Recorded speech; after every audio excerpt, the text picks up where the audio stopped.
మన రైతులు ఈ ప్రపంచీకరణని తట్టుకోవాలి అనంటే ఏ పంటలు పండించుకోగలగాలి, ఎంత ఆదాయాన్ని తెచ్చుకునేటటువంటి అవకాశాలని మీ ముందు ఉంచాలి అని చెప్పి ప్రతి జిల్లాలో, ఖమ్మంలో, అదేవిధంగా కర్నూలులో, మహబూబ్ నగర్లో, అన్ని జిల్లాల్లో ఈ యొక్క రైతు మేళాలను మనం ఉపయోగించుకుంటూ మా శాఖకు సంబంధించినటువంటి అందరు ఉద్యోగులు, అధికారులందరూ రేయింబగుడు కష్టపడి జిల్లా కలెక్టర్ల యొక్క సహకారంతో ఈ యొక్క మేళాలను మనం వాడుకుంటున్నాం.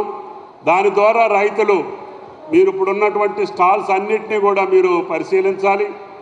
అందుట్లో ఉన్నటువంటి మెళకువల్ని, ఒక పక్క యానిమల్ హస్బెండరీని కూడా ప్రోత్సహించాలి. రైతుకి పాడి పంట రెండు అవసరం కాబట్టి ఈ రెండింటిని ప్రోత్సహిస్తే, ఇందాక ఆదర్శ రైతు ప్రకృతి వ్యవసాయం చేసే లావణ్యారెడ్డి గారు, ఆ తల్లి ఆమె కష్టాన్ని, ఈరోజు ఆమె యొక్క సంతృప్తిని మనం గమనిస్తే మనం అందరం సిగ్గుపడాల్సినటువంటి పరిస్థితి. ఇన్ని వ్యవస్థలుండి, ఇంతమంది అధికార యంత్రాంగం ఉండి, ఇన్ని సంవత్సరాల వ్యవసాయ అనుభవం ఉండి, ఒక ఆడకూతురు పడేటటువంటి కష్టం, ఆమె సంపాదించినటువంటి ఆ ఆత్మ సంతృప్తిని చూస్తే మనం అందరం కూడా ఆమె మార్గంలో వెళ్ళాల్సినటువంటి అవసరం ఉంది. ఎందుకంటే మనకి తెలుసో తెలియకో ఎక్కువ పురుగు మందులు వాడుతున్నాం, ఎక్కువ ఎరువులు వాడుతున్నాం, భూసారాన్ని మొత్తాన్ని కూడా చంపేశాం. ఇంకా కొద్ది రోజుల్లోనే 0.1% కార్బన్ ధాతువులు ఉన్నాయి. అది కూడా క్షీణిస్తే మనకి ఎన్ని నీళ్లు పెట్టినా, ఎన్ని మందులు వేసినా, ఎంత కష్టపడ్డా మన పంటకు దిగుబడి వచ్చే అవకాశాలు లేవు. ఎందుకంటే భూతల్లినే చంపేస్తున్నాం, ఆమెని నిర్జీవం చేసేస్తున్నాం. ఆమె మనకి ఏ మందులు ఆడినా కూడా మన మానవ శరీరానికి మనం ఎట్లా పనిచేస్తున్నామో భూమి కూడా అదే. మన దగ్గర కూడా ఇమ్యూనైజేషన్ తగ్గిపోయి మందులు వాడినా కూడా పనిచేయని పరిస్థితి ఎట్లా వస్తుందో, ఇప్పుడు మనం అందరం కలిసి భూమాతను కూడా ఆ రకంగా నిర్వీర్యం చేశాం.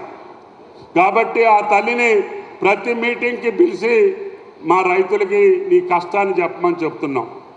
ఆమె ప్రకృతి వ్యవసాయం మొదలుపెట్టిన రోజున అవహేళనలో అవమానాలు పడింది, అప్పుల పాలైంది, భూమి అమ్ముకుంది. అయినా ఆమె యొక్క లక్ష్యాన్ని మారలేదు.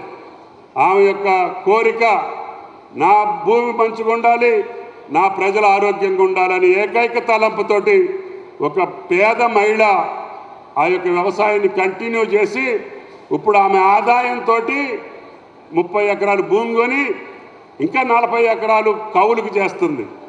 మరి మనందరం కూడా ఆ మార్గాన్ని అన్వేషించలేకపోతే, ఆచరించలేకపోతే మనం కొద్ది రోజుల తర్వాత పంజాబ్ మాదిరిగా తెలంగాణ కూడా ఏర్పడబోతుంది. మేము యూరియా ఇవ్వలేక కాదు, పురుగు మందులు ఇవ్వలేక కాదు, లేదు పెట్టుబడి ఇవ్వలేక కాదు.